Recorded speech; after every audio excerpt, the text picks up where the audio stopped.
अस्सलाम वालेकुम व्यूअर्स, आप देख रहे हैं मेरा यूट्यूब चैनल मेरा इस्लाम बाय बिनते हवा। एक यहूदी ने अपने बेटे से कहा, जाओ बाजार से सौदा लेकर आओ। वो चला गया, लेकिन जब वो रास्ते से गुजर रहा था तो उसकी नज़र हज़रत मोहम्मद सल्लल्लाहु अलैहि वसल्लम पर पड़ी और आप सल्लल्लाहु अलैहि वसल्लम की नज़र भी उस लड़के पर पड़ी। आप सल्लल्लाहु अलैहि वसल्लम की नज़र का इतना असर हुआ कि वो लड़का वहीं बैठ गया और काफ़ी देर तक बैठा रहा। वो यहूदी कभी अंदर जाता और कभी बाहर आता कि लड़का आखिर कहाँ रह गया, आया नहीं है अभी तक, सूरज गुरूब हो गया है, मगरिब होने लगी है।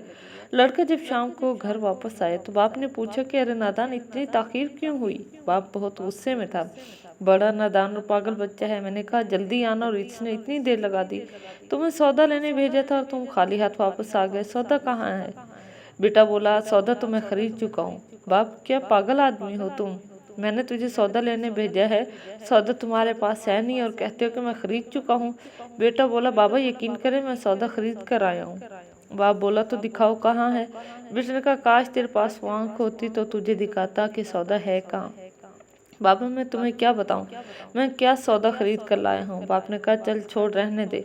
उलटकर रोजाना नबी करीम सल्लल्लाहु अलैहि वसल्लम की खिदमत में बैठने लगा। वो यहूदी का अकलौता बेटा था, बहुत प्यारा था, इसलिए कुछ ना कहा। कुछ दिनों बाद वो लड़का काफ़ी बीमार हो गया और काफ़ी दिन तक बीमार रहा। इतना बीमार हुआ कि कमज़ोरी की वजह से करवट लेना भी मुश्किल हो गया और फिर करीबुल मर्ग हो गया। यहूदी बहुत परेशान था और भागा हुआ नबी करीम सल्लल्लाहु अलैहि वसल्लम की खिदमत में हाजिर हुआ।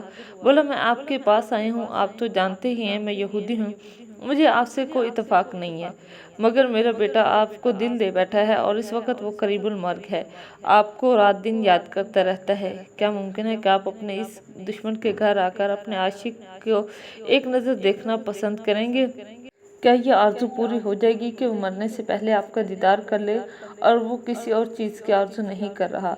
आप सल्लल्लाहु अलैहि वसल्लम ने अपने असहाब से फरमाया कि तुम लोग भी साथ चलो, जाकर अपने आशिक का दीदार करते हैं।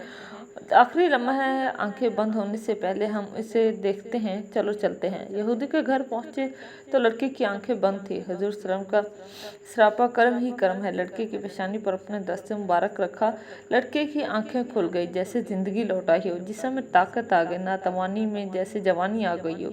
आंखें खोली, रुख मुस्तफ़ा सल्लल्लाहु अलैहि वसल्लम पर नज़र पड़ी, हल्के सी चेहरे पर मुस्कुराहट आई तो लब खुल गए, मुस्कुराहट फैल गई। हुजूर सल्लल्लाहु अलैहि वसल्लम ने फरमाया कि अब कलमा पढ़ लो। लड़का अपने बाप का मुंह तकने लगा तो वो यहूदी बोला, मेरा मुंह क्या तकता है, अबुल कासिम मोहम्मद बिन अब्दुल्ला जो कहते हैं कर लो। लड़का बोला, या रसूलल्लाह, मेरे पास तो कुछ भी नहीं है। आप सल्लल्लाहु अलैहि वसल्लम ने फरमाया कि बस तुम कलमा पढ़ लो, मैं जानूं और जन्नत जाने। तुम मेरे हो जाओ, जन्नत भी तेरे मेरी है, जन्नत में ले जाना मेरा काम है। लड़के ने कलमा पढ़ा, जब उसके मुंह से निकला मुहम्मदुर रसूलुल्लाह सल्लल्लाहु अलैहि वसल्लम तो रूह परवाज हो गई, कलमे का नूर अंदर चला गया, आंखें बंद हो गई, लब खामोश हो गए। लड़के का बाप जो कि यहूदी था बोला, मोहम्मद सल्लम, मैं और आप दोनों मुखालिफ हैं, इसलिए ये लड़का अब मेरा नहीं रहा, अब ये इस्लाम की अमानत है। अगर काशाना नबूवत सल्लल्लाहु अलैहि वसल्लम से इसका जनाजा उठे तभी इसकी इज्जत है, ले जाएं इसको। फिर आप सल्लम ने अपने असहाब से फरमाया कि सब मिलकर इसे उठाओ और इसके जनाजे को कंधा दो।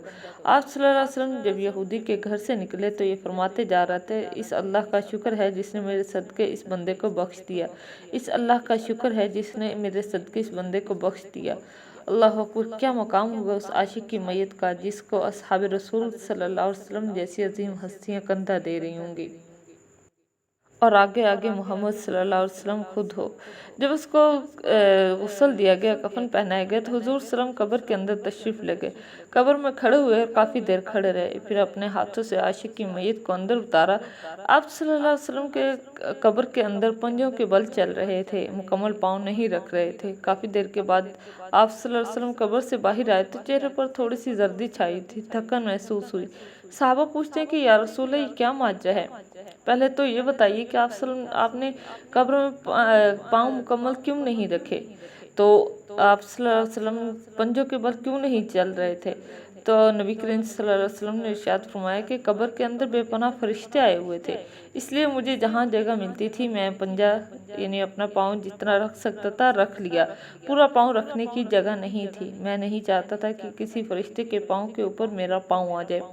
پھر صحابہ نے پوچھا کہ قبر کے اندر کیوں گئے، ہم چلے جاتے۔ تو آپ صلی اللہ علیہ وسلم نے فرمایا کہ میں نے اس لڑکے سے کہا تھا کہ تیری قبر کو جنت بناؤں گا، تو اب اس قبر کو جنت بنانے کے لیے میں اندر گیا تھا۔ پھر حضور صلی اللہ علیہ وسلم اتنے تھکے ہوئے کیوں ہیں؟ فرمایا اس لیے کہ فرشتے اور حوریں اس عاشق کے دیدار کے لیے آ رہے تھے اور میرے وجود سے لگ لگ کر گزر رہے تھے۔